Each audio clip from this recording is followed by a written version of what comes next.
Hey guys, Tracy here, Kansas Garden Guy Summer Pig Farms. How are you guys doing today? Well, it's video time this week. So what we are going to talk about is our 5 months with this high tunnel. So let's get started.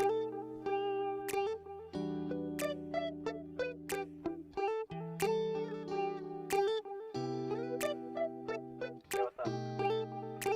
Yeah, we're hosting tonight. You free? Yeah. Alright, I'll see you there. It's midnight, we're going all night. Can you pass a drink to get... Okay, if you guys remember back, I've got 5 or 6 videos set on the installation, how we set this up, what we had to do to set this up. But as a recap for all of you that have not either watched those videos or have forgotten, since it's been so long, this has been almost 5 months now we've had this high tunnel, and I cannot say enough about it. This thing was well worth the time and well worth the money to make this work for our indoor growing. It's by far one of the best things we've bought for the farm so far. Besides underground drip irrigation, this by far has been the best thing we've bought.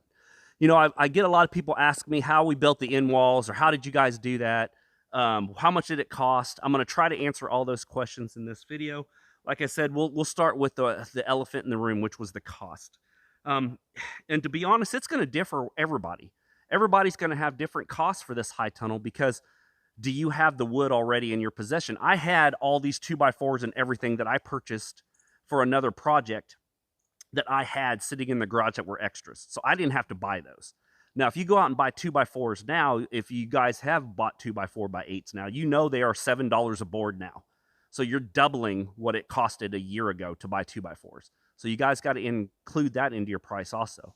And then these 1x6s that I bought were only like $3 a piece when I bought them last year. I'm sure they have doubled or tripled in cost. I have not checked.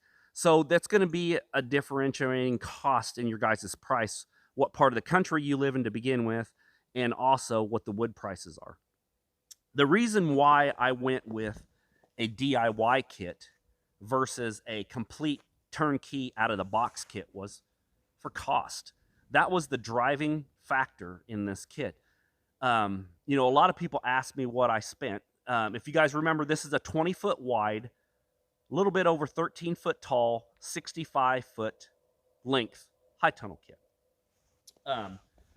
We have a little bit over $3,000 invested in this whole tunnel from start to finish. I think it's like $3,200 or $3,300, and that's start to finish, which may sound like a lot to some of you guys, but if you guys have been looking at high tunnel kits or have been looking at DIY greenhouse kits, you will know a turnkey greenhouse kit that is 20 foot wide by 65 foot long is almost $10,000.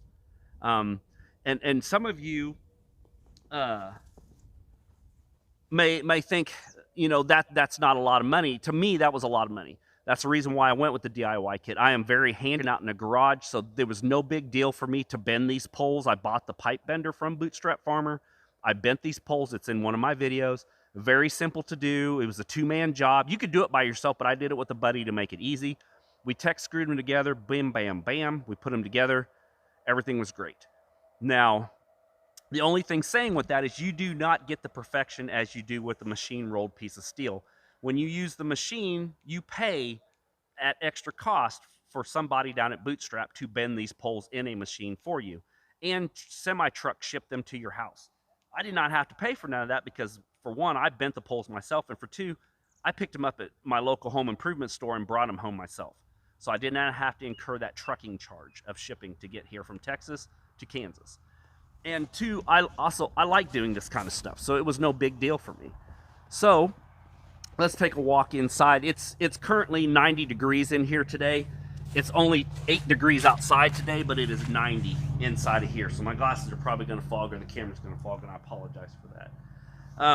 Let's take a look at everything. Everything's holding up great. We have literally had, I think, 6 to 10 inches of snow in the last 2 weeks, and temperatures at 0. And at night, we've had -20 to -30 below 0 temperatures here. As you guys can see, the back wall is built the same way as the front wall. So we'll just take a walk down here. All they are is 2x4s with hurricane clips when I call them hurricane clips. I'm not sure what the official name is, a tornado clip, a hurricane clip. Anyway, you guys can get these at Home Depot or Lowe's or Sutherland's or anything like that. All they are is 2 flat 90s turned opposed. And one is tech screwed into the metal and then deck screwed into the 2x4s. I wanted the outside of the wall to be flush with the plastic. And the purpose was I was going to build a whole complete end wall out of 4x8 sheeting to match my house. We chose to put the plastic on the outside, and then we used furring strips, deck screwed together, which you guys saw in the last photo before we walked in. And that is going to hold it for now. And then when I do get some extra money, I'm going to go back and end wall this completely. So that way I can mount fans to it permanently and maybe a heater in here for next winter. And then I'm going to leave this wall plastic because it faces the south. I wanted the north wall to be all solid wood to help with that wind. Plus I could mount fans, and there you go. You guys can see those clamps. All they are is deck screwed to the 2x4s, and they're tech screwed to this pole. That's all they are. And I think they were 50 cents a piece at Home Depot. And I used one. You can see that one up there also. They are in the decking section. That's all they are. Very simple. All I did was cut the 2x4s at an angle to fit inside the wood there. And then I flushed it on the outside, and then I just tech screwed it in. And then same way with the bottom here. All I did was put the 2x4 up against the pole. Same kind of strapping. I've got it tech screwed on the outside here, and then I've got it deck screwed here. That's all it is. And then to secure the wall to the ground, I took a 5-foot piece of my top pole, which is the same pole we used here. We cut it in half to make it 2.5 feet. I drove it into the ground 2.5 feet, and then I just used a metal band clamp, or a band clamp. And then all we did was I screwed it into the wood, and then I tech screwed it into this, and that's what holds this wall from moving at all. So if there is any wind, and by far, you've seen some of my videos, we've had 40 to 50 mile an hour gusts up here on the hill where I live, and this wall does not move. So I would say that's a win-win. But that's all we did, guys. 2 things that I want you guys to think about before you buy one of these DIY kits, or even not even these DIY kits.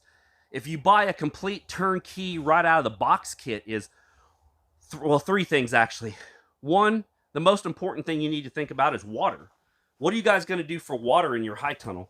You know, I've got a frost-free inside the high tunnel, so I could water my stuff in the middle of winter by putting a faucet here, and it was going to be in the middle of one of my beds. Then I had an idea was, well, I wanted a table, a propagation table over here so I could put seed trays on after they, when they come in from from indoors to out here. I wanted all this stuff. Well, look at all the wasted space. There is literally 20 feet of wasted space here that I'm not going to be able to use to a bed. Hindsight, you know, in hindsight, I would have built this thing to the edge of my garden space. You guys have seen in my other videos, I have another 30 foot of space. I probably could almost build a 100-footer here. I probably would have done that, and then took like maybe the last 10 feet of the back side of the tunnel and made that my propagation space back there, so I could have my full 65 or 70 foot beds and then have propagation on the back side. But that's okay, not a big deal. With these DIY kits, which another thing I like about the DIY kit is, all I have to do is take this end wall down, and it's not that big deal. It's just taking the screws out. Take this end wall down, pull the wiggle wire from the outside with the plastic, pull this whole wall off, bend me up some more poles, finish this out another 30 foot, put this end wall back up, and then buy another piece of plastic that fits this back section, and then you just stick it in the wiggle wire and add on to it. I mean, that's the easiest thing to do, and that's what I like about these DIY kits. If this was a permanent built kit, or let's say I spent $10,000 on one with the in-wall kits and everything that comes with it, I would not be able to add to it. If I decided I wanted to add another 50 foot for it, I would just be out of luck. I would just pull it apart, add another piece of plastic, wiggle wire it together, and wham, bam, you're back together. And you may say, well, now you've got a break in your plastic, but you'll never know because it's under wiggle wire. That's what this is held onto with the end walls to begin with. You know, I mean, you guys have seen this. This is the wiggle wire and the tracking. You know, I've got this plastic and this plastic in this wiggle wire tracking, this is not going anywhere. So if you take this track or this wiggle wire out of here, pull the end wall off, add another piece of plastic, and then put the wiggle wire, all this is now a waterproof splice. Answer some of your questions, guys. I know it may not. If you do have any more questions, leave the comments below. I'll answer them the best I can. That's pretty much what I've got going, but I would 100% recommend, because of the simplicity, and also if I wanted to add anything to it, I could add or take away from it. I could also cut this tunnel in half. Let's say I moved and I only had 50 foot of space. I could cut this tunnel in half, put the end wall, and had this as a propagation high tunnel, and had 2 high tunnels. Had one as a seedling starting greenhouse, and then had one as a high tunnel. So there's all kinds of stuff you guys could do with these things.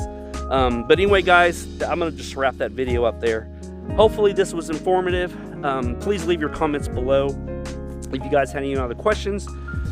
And I wanna say, I feel for some of you guys that have had down south of us that have had the same weather we have. You guys are not prepared for some of the ice and snow and stuff that you all got that we usually get every year. So I pray for your families. I hope everything works out. And once again, guys, I'll talk to you next week. Bye.